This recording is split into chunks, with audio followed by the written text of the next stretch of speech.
የዘራኸው መልካም ነገር ወደ አንተ ይመለሳል። የሰራኸው መጥፎ ነገርም ካንተ ጋር ይቀራል። በአንድ አካባቢ የሚኖር አንድ ወገቡን የሚያመው ለማኝ ግለሰብ ነበር። በዛው አካባቢም ደግሞ የምትኖር አንዲት ሴት ነበረች። ታዲያ ይህቺ ሴት ሁልጊዜ ለቤቷ ዳቦ ትሰራ ነበር።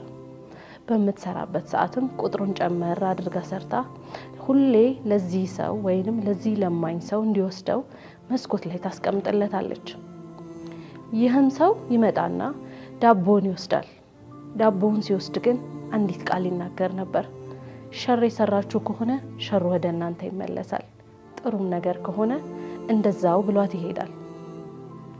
ይሄ ድርጊት ለዚህ ለማኝ የመጀመሪያው ባይሆንም ይህችን ሴት ግን በዛ ቀን ክፉኛ አበሳጫት። ለምታደርግለት ነገር ለምትውልለት ውለታ ቦታ ያልሰጠም ነበር የመሰላት። ከዕለታት በአንዱ ቀን ታዲያ ይህች ሴት ይሄ ድርጊት ክፉኛ ያበሳጫት እንዲህ አረገች። ዳቦውን ሰራችና ዳቦ ላይ መርዝ ጨምራ አስቀመጠች። ከዛ በኋላ አስቀምጣ የዚህን ለማኝ መጠባበቅ ጀመረች። በመሃል ግን አላስቻላትም። ይሄን አንስታ ጥላ ሌላ አዲስ ሰራችና ያን ሰው መጠበቅ ያዘች። ያም ሰው እንደተለመደው መጣና ዳቦውን ወስዶ ከመስኮቱ ላይ ያቺን የተለመደችውን ንግግሩን ተናግሮ ተመልሶ ይሄዳል። በዚህን ጊዜ ይህች ሴት ለረጅም ጊዜ የጠፋ ልጅ ነበራት። የልጇም ከብዙ ጊዜያት በኋላ ወደ ቤት ይመለሳል። ይህ ልጇ በተለያየ ቦታ ብዙ ጊዜ ፈልገዋለች፣ ነገር ግን ልታገኘው አልቻለችም። ከብዙ ጊዜያት በኋላ ወደ ቤቱ የዛን ቀን ይመለሳል። በሩ ሲንኳኳ እናት ስትከፍት ልጇ ይሆናል። እናትየውም የት እንደጠፋ ጠየቀችው። ልጅየውም እንዲህ ሲል መለሰላት።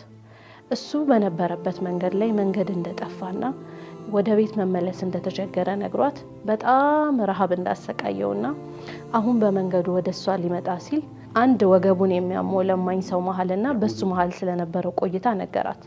እንዲህም አላት፣ ያን ሰውዬ አግኝቸው የሚበላ አለ ወይ ብዬ ጠየቁት። ሰውየውም ይሄ የኔ የዕለት ቀለቤ ነው አለው። ቢሆንም እኔ ያሳለፍኩትን ነገር ስነግረው ግን ሰውየው ያለውን የዕለት ቀለቡን ከመስጠት ወደ ኋላ አላቅማማም።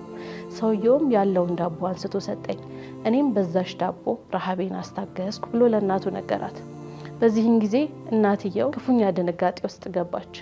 ምክንያቱም ይህ ሰውዬ ጠዋት መርዝ አስቀምጣለት የነበረው ሰው መልሳ አውርዳ አዲስ ባትሰራ ኖሮ እሷ የሰራችው ሸር ስራ ተገልብጦ ወደ ልጇ ይደርስ ነበር እና ይህን ክስተት አስታወሰች። የሰውየውንም ንግግር አስታወሰች። የሰው ልጅ የሚሰራው ነገር በአጠቃላይ ኸይርም ሆነ ሸር የሚመለሰው ወደ ባለቤቱ ነው።